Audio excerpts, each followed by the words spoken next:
Mutta sepä siitä. Päästetään Elliot vauhtiin. Over to me. Over to you, sir. Super, thank you. Hello, everyone. I run the Juniper Mist business across Europe. We're going to spend a bit of time just quickly unpacking what AI actually means in this room. Going to uncover a lot of truths. Feel free to think of some questions that you can ask me at the end. So to start off with, a very influential professor at Stanford University, a chap called Andrew Ng, has mentioned that AI is our generation's electricity. Now, if you think what that means and what electricity did for every single business on the face of the earth 100 odd years ago, it's going to completely change the industry, okay? Now, the problem I have, and I've been in your shoes before, is we all got hit with lots of buzzwords, lots of marketing terms that get used. Here's some that I've been hit across my career in the last 20 odd years. A lot of these die. A lot of these are played on fear. But two that aren't going anywhere is AI and ML. Okay, so embrace it, start to understand it. Now, one of my partners actually questioned 175 CIOs across Europe, and their question is how do you feel about AI? How much fear do you have? 75% of those CIOs came back and said, I have a fear around putting AI into my network. Now, that got me thinking. Fear is a learnt behavior. We all have one inherent fear when we're born, and that is the fear of loud noises. Everything else is a learnt behavior. Now, I can prove that. So when I go swimming in the sea, the first guy I think of is this guy. Petrified. It's the first thing I think about. The whole time I'm in the sea, I'm constantly looking under the water to figure out what's going on. The reason why I'm scared of sharks in the sea is because I grew up on Jaws. I watched it at a very young age, and it's impacted me. So that was a learnt fear. Then I started thinking, okay, how are people afraid of AI? Why are they afraid of AI? Then I started thinking again about movies that I grew up on. I grew up on Terminator. Fear of Skynet, the fear of self-aware AI, if you will. There are many, many other films out there that obviously portray that fear. Then I started thinking, but that can't be the only thing. Then I started thinking about how the media actually portray things. Now, the media portray things in a very negative light, and there's a very specific reason why most of the media outlets actually portray AI in a negative fashion. The reason for that is because of fear of loss of jobs. I'm sure many of you in this room have used ChatGPT. If you actually get it to try and write an article, it's exceptionally efficient at writing an article. So journalists are scared. Their first defense is to portray it in a negative light. Now, if I go back to the shark piece, obviously the shark is an extremely important part of the ecosystem. After Jaws was released, there was a 75% decimation of the shark population due to fear killings, competition killings, etc., etc. Completely decimated the ecosystem.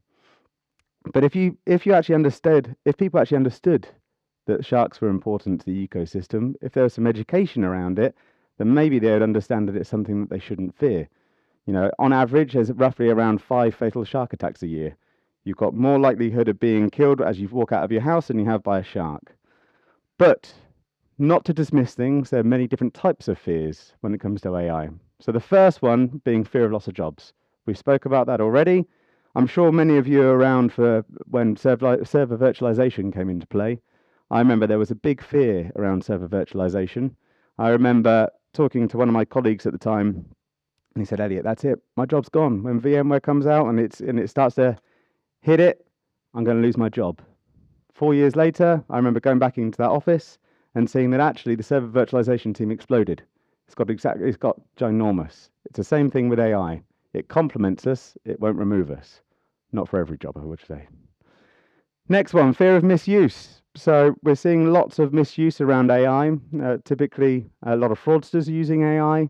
There is a fear of a loss of control. So as the machine gets better, it essentially runs off and does its own thing. Then we have the fear of weaponization. Unfortunately, AI is already used in weaponization. But then we also have the inherent fear around self-aware AI.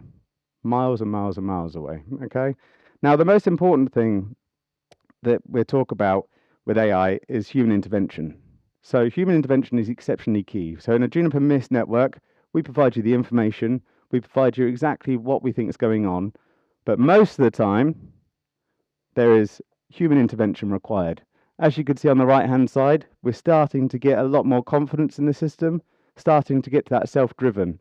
Now, it's going to take a while for consumers, such as yourselves, to actually have that confidence in the system so that we can remove that human intervention, but it's still exceptionally key that we have that human intervention. Now, AI feels like it's new, okay? ChatGPT exploded this year, but actually, AI has been going on for a very, very long time. Here's some of the customers that we interact with that have been using AI for 10 plus years. It's not new, okay? Just please remember that. It's not new. It's just in fashion, okay? Now, when it comes to fashion, everyone aware of what greenwashing actually is? So greenwashing is essentially big corporations or companies saying that they have green credentials because green was the hot topic a couple of years ago, and saying, I've got great green credentials, but they actually didn't. Okay, they masked it. It was called greenwashing. This year, I'm seeing it absolutely everywhere. We have the rise of AI washing. So if you look at the stock market, basically every stock report mentions AI in some way, shape, or form. The truth of the matter is actually digging down and understanding where AI is actually used, and are they actually utilizing AI, or is it just a marketing term that they've used?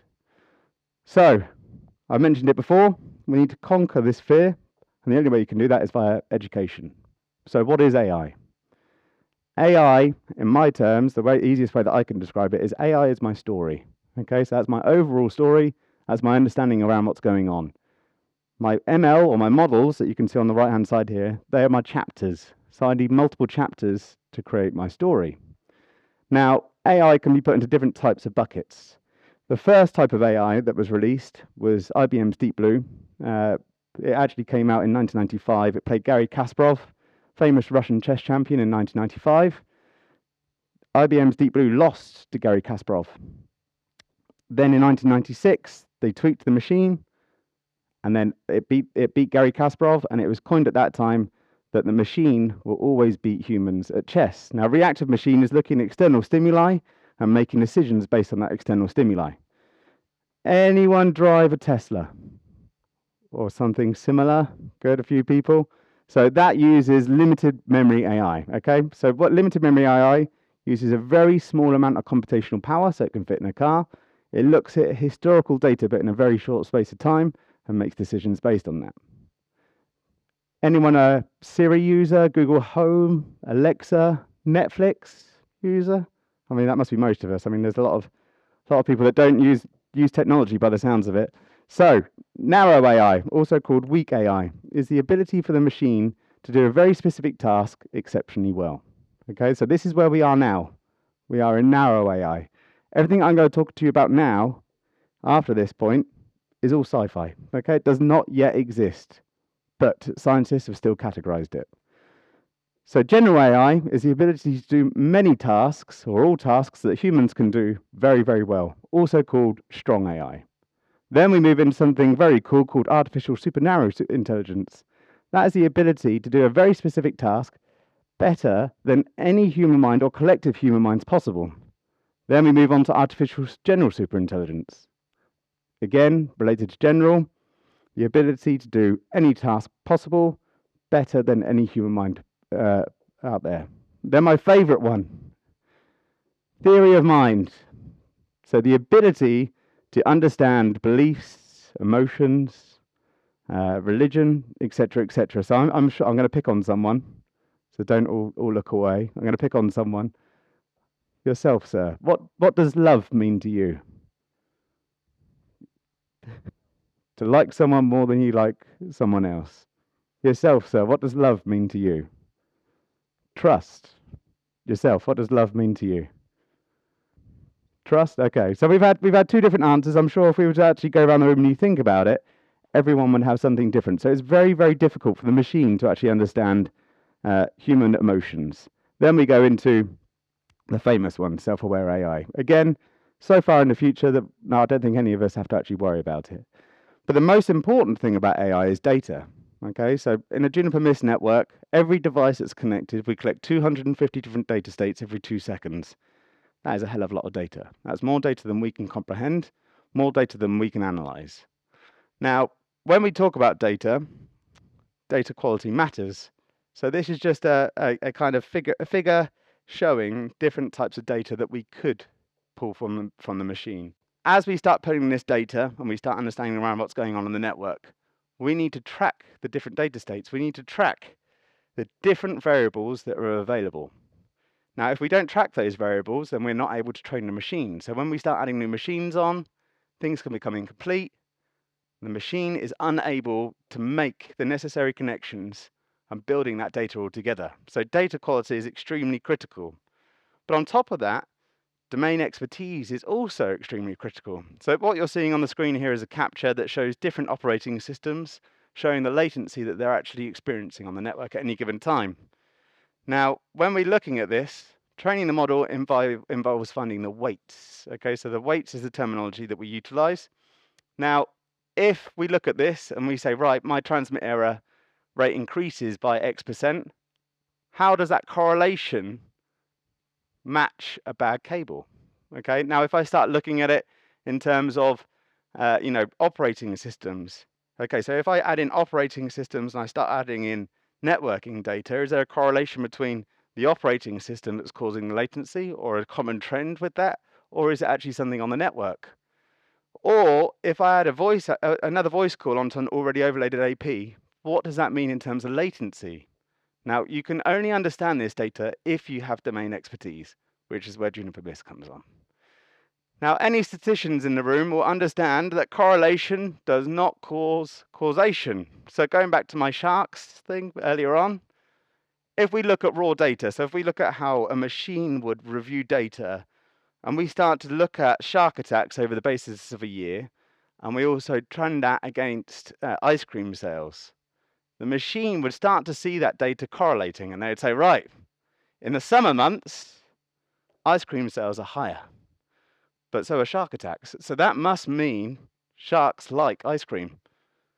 That's the correlation that we're seeing. That's the machine understanding. Now, we as humans understand that that's not actually the case. The reason for that is because of higher temperature. So again, domain expertise is exceptionally critical. Without domain expertise, AI is useless, absolutely useless. Now, there are different ML models that we use. Some of these are here on the screen. A lot of these you will already be aware of. You probably learnt them in school. But one of my favorites is actually when we start talking about deep learning or neural networks. So the easiest way for me to describe neural networks is Lego. So if anyone uses Lego, you get your baseboard, typically green, sort of that big by that big. That's your base layer. That's your input layer. Then we have our neurons. So imagine a neuron as like a Lego brick. This Lego brick is a bit of data. Okay, different shapes, different sizes, different colors, but that's my neuron. Then I start building my neurons up. So I start connecting these neurons together. The connection is the strength. That's really, really important. Once we start building these models, we could start to create something. Now, a neural network is trying to mimic the human brain. It is exceptionally complex, multiple mathematical formulas going on at any given time, hugely costly to operate, typically always runs in the cloud, never runs on-prem due to the amount of compute that's required. But we're building this out and it's constantly training itself. It's constantly understanding if I've made a weak connection, so remember the connecting of the bricks together, or if I've made a strong connection. If I've made a strong connection, understand why it's strong and build on that. And then we start building this out. So it's exceptionally cool. Now, I spoke about different types of ML pieces that we currently utilize in the platform. One of my favorites is called reinforcement learning. So reinforcement learning is like an encouraging parent, or you could call it gamification. So we utilize it in RRM. So if we look at how people typically utilize RRM, we look at neighbor reports. Fine. But it doesn't tell you the full story. Okay? When we look at RRM in Juniper Mist, we start looking at neighbor reports, but we also input client data. So we start understanding how users are actually experiencing the network at any one given time. Then we start looking at gaming the system. So we start saying, right, if I make a tweak to utilization or power, and the client starts to experience a good time on the network, then score it a high point. If the client has a bad time when I make these tweaks, I want you to negatively score it. And it's constantly learning, constantly trying to score itself to improve the environment. So it's consistently learning. Then we start talking about supervised learning. Anyone a keen photographer? No keen photographers in the room. I find that hard to believe. So I used to be a photographer. I used to like doing it. Whenever you take a photo, it tags metadata. So metadata, so it captures, ISO, exposure, etc., and it tags it to a file. Supervised learning is looking at tagged data that we capture on the network. So I mentioned 250 different data states every 2 seconds from a device connected to a Mist network. We label that data. So we understand what's going on with that data. From that, we can then start to actually validate the network and understand how the network is being utilized at any given time. So let's look at some of the techniques around supervised learning. So my favorite, ARIMA, Autoregressive Integrated Moving Average Model. So what we're doing is we're actually taking a series of data, we're removing the trend analysis, the averages, and then we're actually understanding, okay, I've got my data now, I've removed the trends, and now I want to see how the network is actually being experienced and why I should care about it. So we all get alert fatigue, we get thousands of alerts. Are they actually real? In ARIMA, what you can see here, a device is connected to the network. We have a drop-off over a weekend, so we expect this. Then the device picks back up again.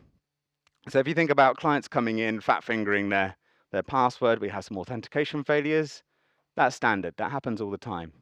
But when we start looking at ARIMA and we start to bring in this ML model, we start to understand, hey, actually, there's a trend that during these 2 days, no one connected because it was the weekend. So don't alert. It's fine. Okay, it's totally fine. Then we start trending the anomalies, and then we start alerting on those anomalies. Next up, decision tree. Anyone ever applied for a mortgage or a credit card or a loan? They will utilize decision tree. So we use decision tree to understand bad cables. So if you think about it, we say, right, we have this bit of data, we have this packet. I want to understand, is my port flapping, yes or no? Yes. Okay, am I getting RX and TX failures? Yes. Okay, you may have, you do have a bad cable. I've obviously oversimplified it, but that's essentially what a decision tree is. But then we go into something a bit more cool. So now we're starting to talk about deep learning. So XGBoost is essentially a decision tree on steroids. So the easiest way for me to describe it is if I was an art critic and I'm evaluating a painting, I look at a painting and I say, right, it's worth $1,000 because I think it's a real artist, it's a good piece of work.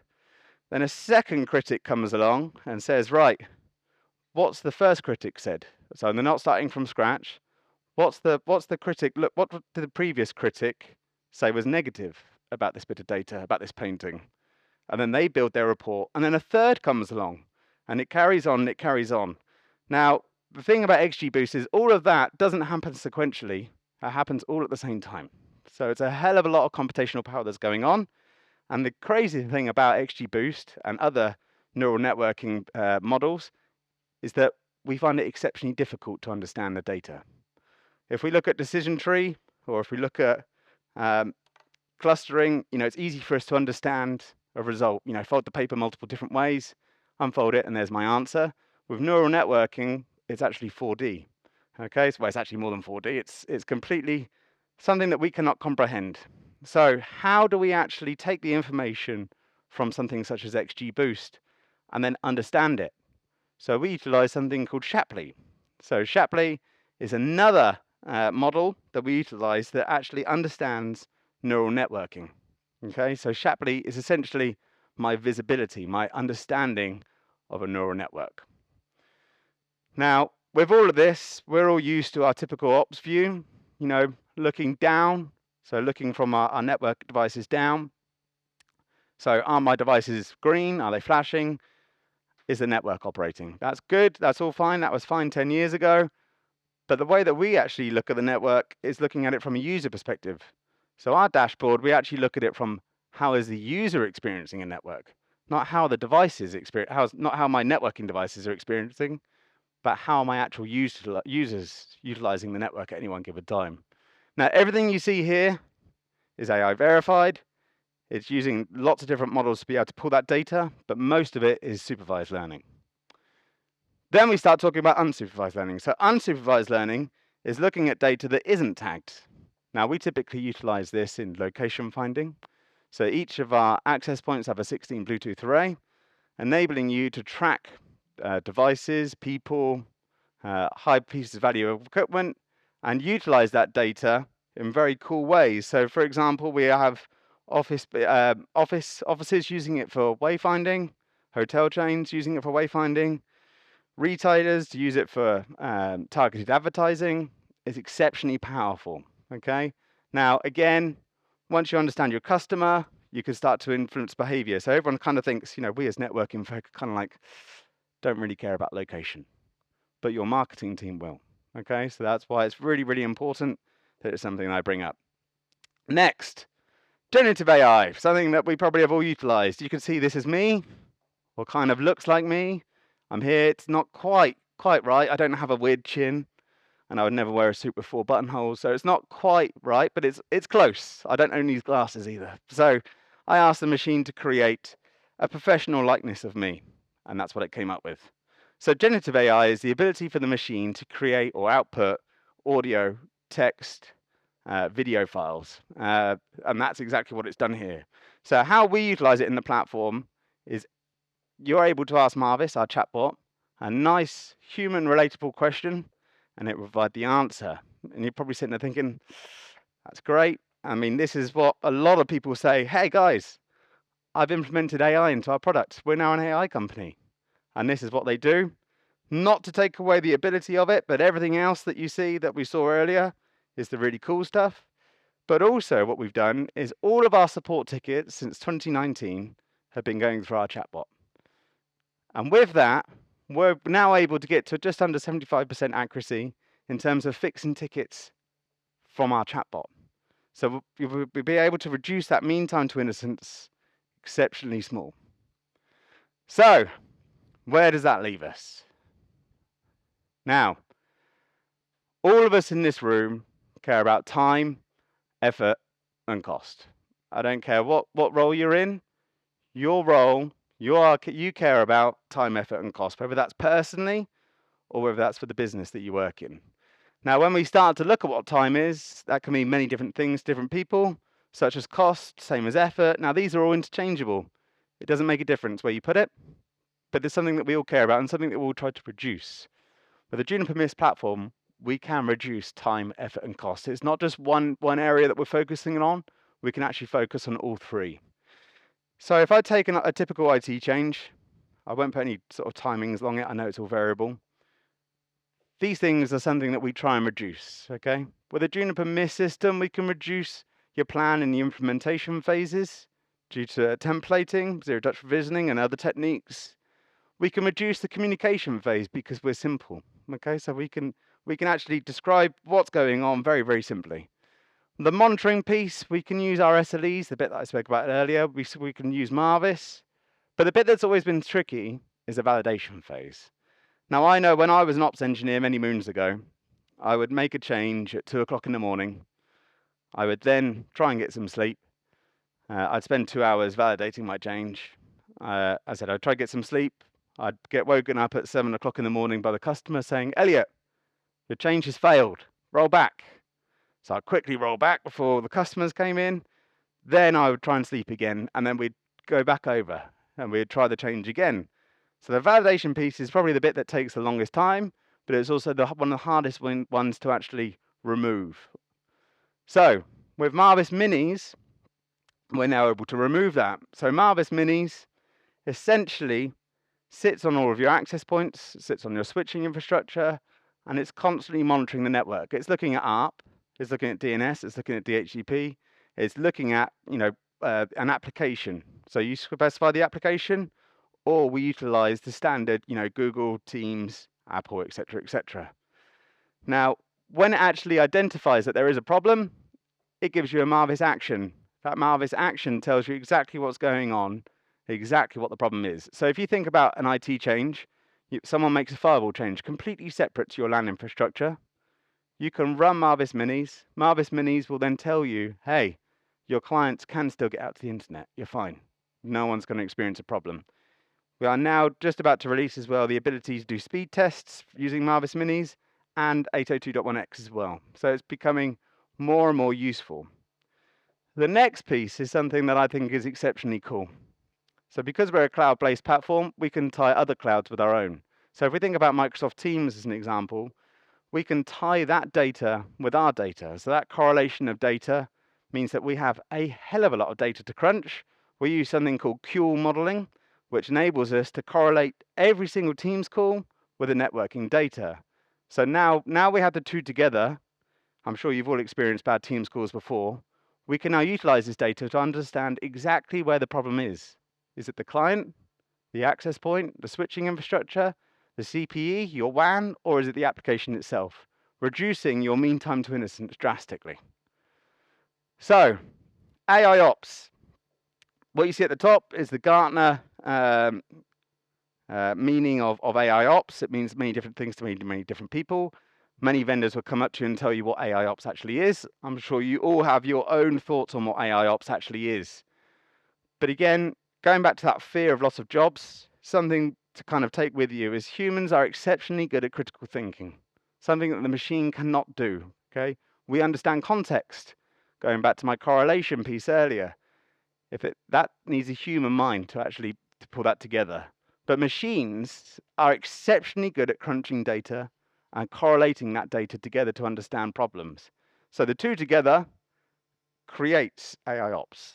That's what I believe AI Ops to be, and something I think we should all embrace. Now, typical people, typical vendors, ourselves probably included, typically, I'm grossly simplifying obviously, but we typically have focused on network state, okay?